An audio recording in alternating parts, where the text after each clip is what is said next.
we're talking about reading and how to maximize our reading in life, in our busy lives, in our distracted lives when one thing calls us one direction or another. Whoops, and camera is down. Okay, I'll put this somewhere else. Where can I put it? Okay, maybe I'll just hold on to it right there, or just trying to get, I don't want to damage the screen, but really was not going to run with a tripod. Okay. Ouch, something poked me right back here. But yes, like I was saying, oh, there's a little dust there. The how to make the most of our reading and how to include more reading in our lives. And he's telling me about how the first hang up that you have to get over is to accept that, hey, you may not finish many books. You may not finish any books. You may not finish books, period.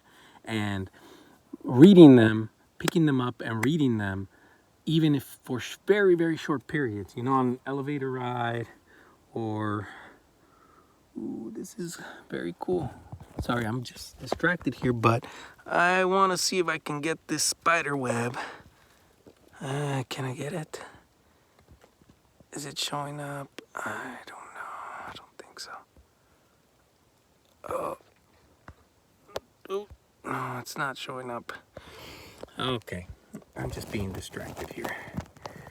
But yeah, accepting that you may not finish books. You may just read them for very short periods, and that's okay. Accepting that that's okay. That having a book with you at all times and picking it up in those idle times and just reading it, even if it's just one page, and accepting that is a big like mental hurdle to overcome.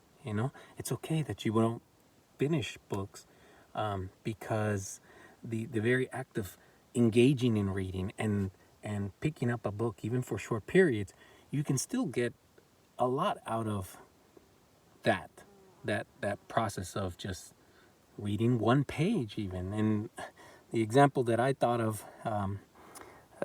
or thing that I thought of when we were talking is A Swim in a Pond. Is that what the name of the book is? George Saunders.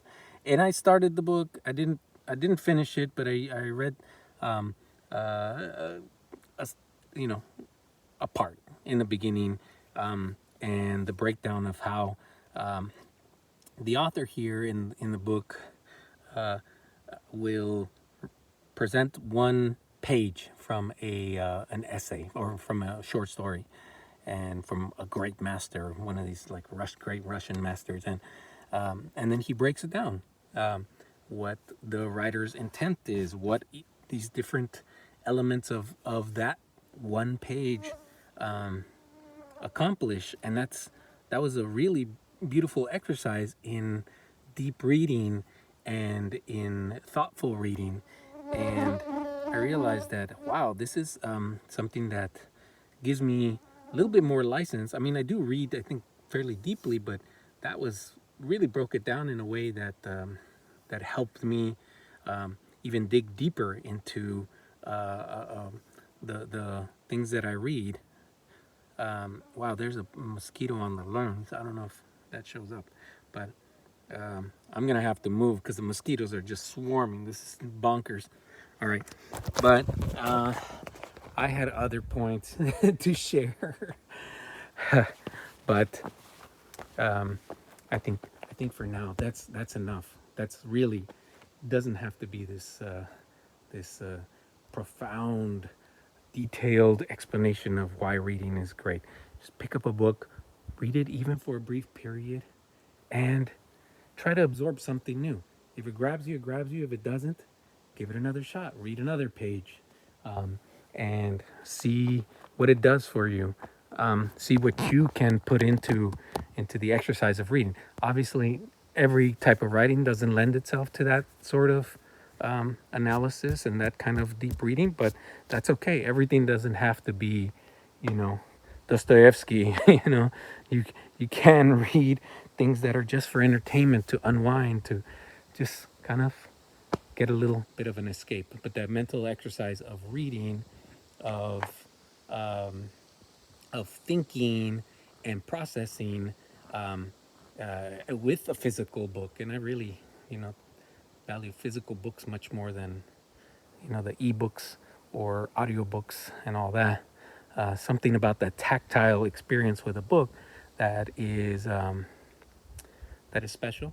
I think there's something, a different sort of processing that happens in your mind when you have something physical and you're running your fingers through the pages, and there's a tactile experience that is special.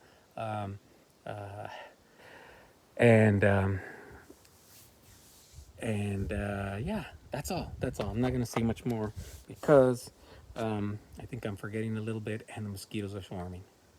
Okay, thanks, and I'm going to continue on with my descent to the lake.